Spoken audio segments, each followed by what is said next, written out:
Salam sejahtera dan salam Sarawakku sayang, bersama saya Janet Bennett. Berita dimulakan dengan Tuan Yang Terutama TYT yang di-Pertuan Negeri Sarawak, Tun Pehin Sri Abdul Taib Mahmud serta isteri Toh Puan Datuk Partinggi Ragat Kurti Taib menerima kunjungan hormat daripada Naib Chancellor Universiti Teknologi Mara UiTM Profesor Datuk Dr. Roziah Muhammad Janor di kediaman rasmi yang di-Pertuan Negeri Sarawak Demak Jaya, Kuching pada Jumaat.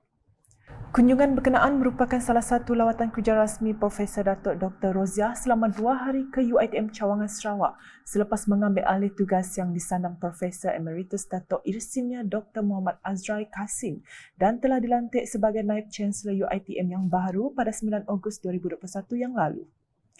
Beliau merupakan wanita pertama yang dilantik menerajui UiTM sebagai Naib Chancellor. Turut sama hadir dalam kunjungan hormat tersebut adalah Rektor UiTM Sarawak, Profesor Dr. Jamil Hamali serta rombongan.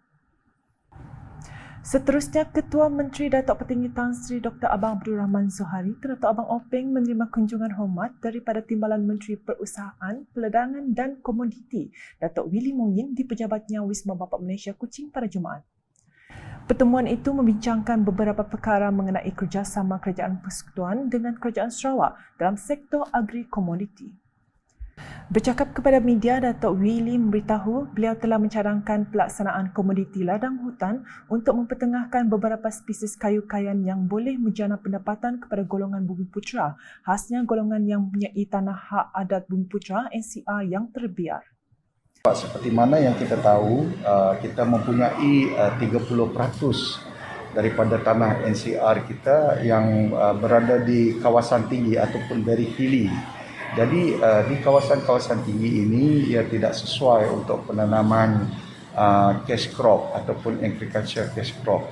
Jadi saya berpandangan daripada tanah ini terbiar, dia boleh dimajukan untuk penanaman ladang hutan.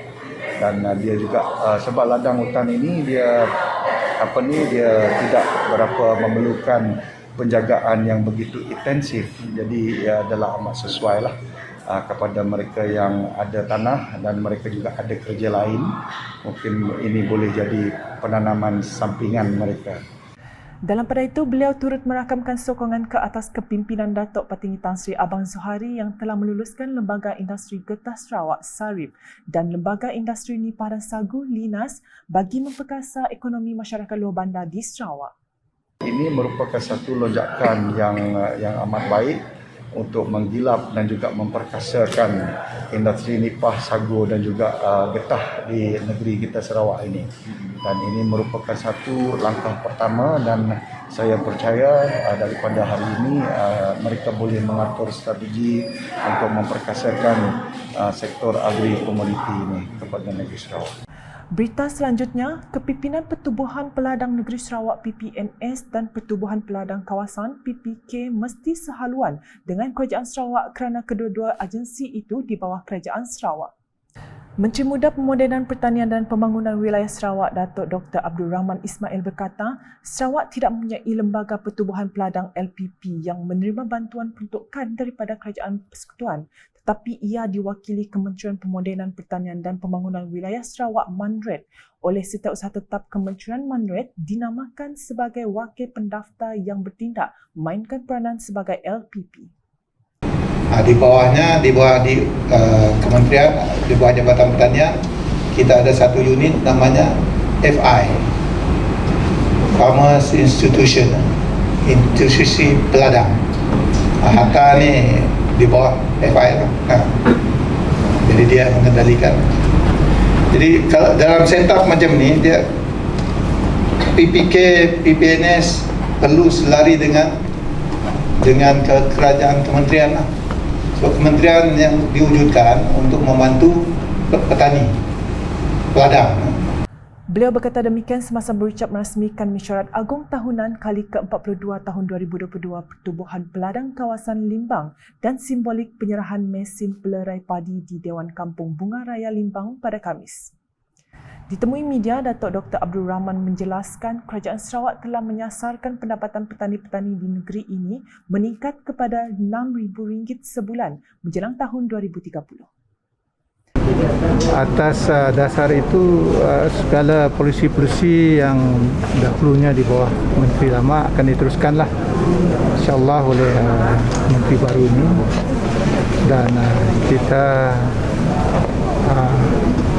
akan memperkasakanlah semua program-program yang ada yang secara khusus dan fokus di bawah Jabatan Pertanian dan juga Jabatan Veteriner. Tambahnya lagi, Manred juga mempunyai program-program khas seperti dana pertanian dan venture capital untuk memberi peluang kepada para petani beranjak daripada pertanian untuk kegunaan sendiri kepada pengeluaran produk untuk jualan bagi mendapatkan pendapatan yang tinggi. Berikut pula mengenai Ahli Dewan Undangan Negeri Adun Kabong, Muhammad Chi Kadir, yang telah menghadiri mesyuarat pembangunan industri nipah di Bilik Mesyuarat Wisma Sumber Alam Kuching pada Khamis. Mesyuarat tersebut menerangkan hala tuju industri nipah dengan memperkasakan lagi aktiviti ekonomi dan keusahawanan masyarakat tani yang terdiri daripada petani, penternak dan nelayan dengan mempelbagaikan sumber pendapatan mereka dan membuka peluang pekerjaan baru kepada penduduk setempat. Menurut Kementerian Perdagangan Antarabangsa dan Industri Terminal Perindustrian dan Pembangunan Usahawan Mintred dan Pusat Penyelidikan Crown, sebanyak 264 pengusaha gula apung aktif di Sarawak di 6 lokasi iaitu Pusa, Asajaya, Debak, Sepau, Kabong dan Lawas. Pusa merupakan lokasi paling aktif apabila mempunyai 197 pengusaha gula apung, manakala Kabong pula mempunyai 8 pengusaha gula apung.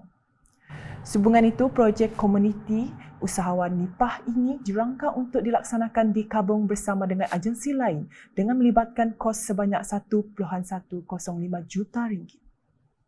Mintred juga bersetuju menyalurkan mesin peralatan yang dianggarkan berjumlah RM200,000. Selain itu, Pusat Penyelidikan Crown juga telah mengenal pasti keluasan 22 hektar tanah di Kabong untuk dibangunkan projek komuniti usahawan nipah. Berikutnya, Pegawai Pusat Khidmat Dundaro bersama Jabatan Kerja Raya JKR bahagian Serikeh telah meninjau tapak projek program transformasi Lor Bandar RTP 2022 bagi Dundaro dan Parlimen Igan pada Rabu.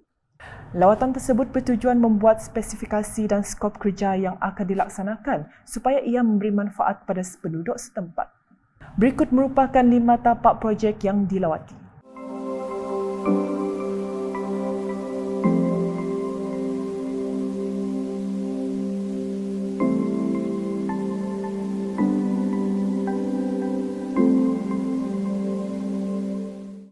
Beralih ke laporan mengenai program imunisasi COVID-19 kanak-kanak PIC KIT dengan seramai 2,148 kanak-kanak berusia 5 hingga bawah 12 tahun di bahagian Serikeh telah menerima vaksin COVID-19.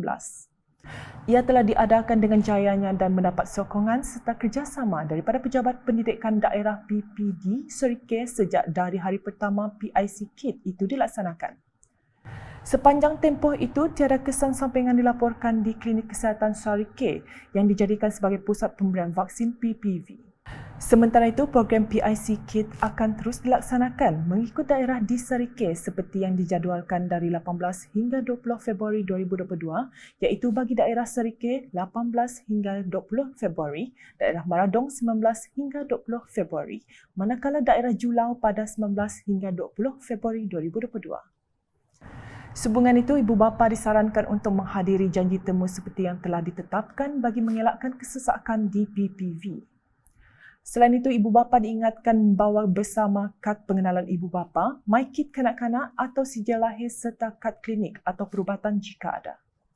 Bagi mereka yang tidak bersekolah di luar kawasan atau jauh dari PPV yang ditetapkan, ibu bapa boleh menghantar SMS atau melalui aplikasi WhatsApp ke Serikeh COVID-19 Vaksin Hotline 019-834-1079 untuk mendapatkan janji temu yang baru.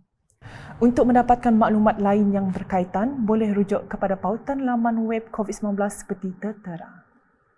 Sekian edisi malam bersama saya, Janet Bennett. Berita lebih lanjut boleh didapati di semua platform media sosial UKAS termasuk portal ukas.sarawak.gov.my dan UKAS channel di YouTube. Salam UKAS.